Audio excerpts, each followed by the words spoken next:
If you've been following along in my previous videos, you already know how to build charts in Plotnine. But here's the thing, a functional chart and a professional chart, what I call an explanatory visualization, are very different. In this video, I'll show you how to take a basic default chart and turn it into something polished and ready to present. You'll have a chart with custom fonts, colors, and alignments. I'll also show how you can add your own logo to the chart. If you want your data to look as good as your insights, stick around and subscribe for future videos. Let's start with the foundation. Here's some basic code for a Plotnine chart. The data is simply dates for the x-axis and units sold for the y-axis. You can use any data set if you're following along. For this example, I'm creating a line chart, so I'm using the geom line layer, and I'm adding 2 scale layers to format the x and y scales. You could leave these off, but I wanted to set the stage for a chart I'd want to present in a business meeting, and having properly formatted axes is a good practice. This code produces a basic chart. This is the default ggplot2 gray theme and is the base theme in Plotnine. One thing to notice, if you only include a title, Plotnine adopts matplotlib's default centering of the title. For me, this is a functional chart. We have a title, axis labels, and I would argue this is perfectly acceptable for exploratory data analysis or to show in a team meeting. Before we explore themes, let's add a subtitle and caption to the plot. Here's the updated code. First, in addition to the title, I've updated placeholders for the subtitle and caption, and I can use these inside the labs layer, and this gives us the following chart. Not much has changed, but now we have placeholders where we can add information. One thing to notice, by adding a subtitle to the chart, Plotnine automatically changes the position of the title and the subtitle to left justified and aligned with the charts panel. I suspect that this will become the default behavior in the future. However, we will see how to specify this placement when we dig into the theme shortly. Before we start any customizations, let's look at 2 built-in themes. In some cases, this may be all you need. First, let's add a theme light layer to the code. Notice I've only added one additional layer with the theme light function. And we can look at the output. The gray background is gone, and the whole chart feels open and airy, a much cleaner look, but the basic code structure is the same.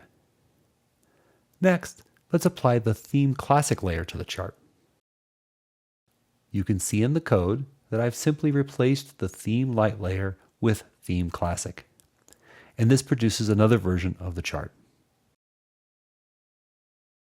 I really like this theme when I don't need grid lines. I do have issues with some of the default settings, namely the fonts may be too small to read if being used in a presentation, which is a great segue to custom themes.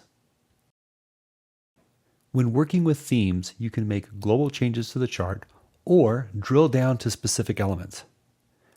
In this first example, I've placed the theme layer directly after the theme light. The theme light layer will be my base layer, and changes I make within the theme layer will be applied to the chart. So here, I'm making changes to the text argument using the element text function. I can specify the font family, and this allows me to align my font with my company's branding guidelines.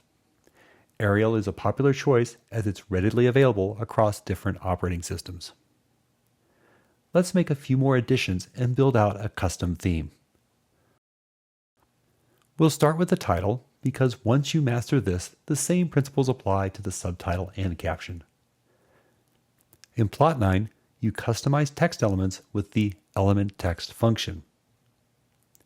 Here's what you can control: family, size, weight, and color.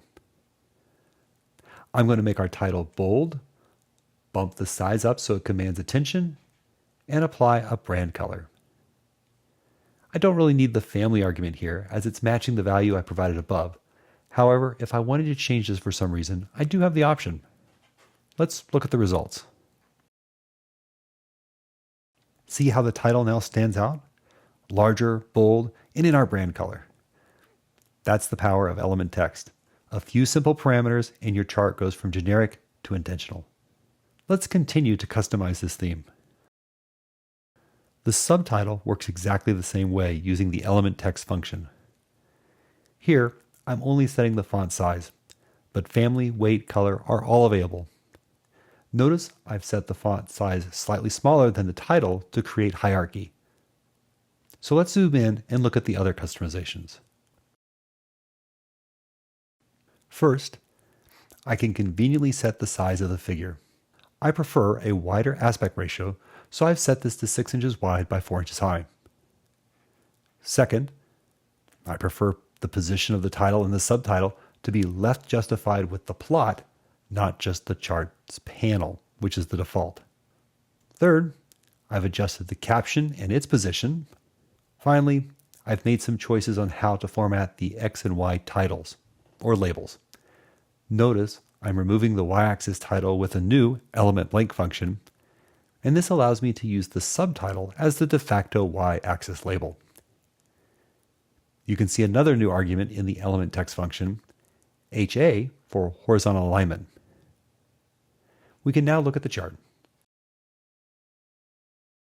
Overall, I'm happy with this chart and wouldn't have any problem using it in a professional presentation. That said, if I'm looking to increase my brand awareness, adding a logo would be a nice final touch. Our code block is getting longer, so let's just focus on the layer needed for the logo.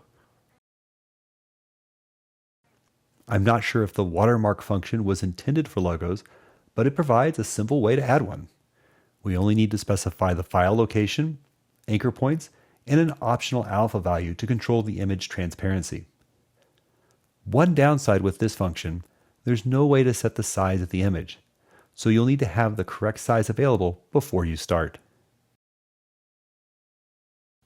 This gets us 99% of the way there. I made a few more tweaks. Now I'm completely happy. Once I have a custom theme, you can save the code snippet and consistently reproduce your output without having to work from scratch. So that's the toolkit. Built-in themes to provide a foundation, customizations using element text to style every piece of text, positioning to align elements where you want, and a logo to make it yours. If this video helped you understand themes, I hope you'll subscribe to the channel. That's the best way to make sure that the next one shows up for you. And check out the layers video if you haven't already, since that's where this project started. If you're newer to Python and want a solid on-ramp, I wrote a beginner's guide called Getting Started with Python on Windows 11. It walks you through setting everything up from scratch, the same foundation we built on these videos, and the link is in the description. And I'll look forward to seeing you in the next video.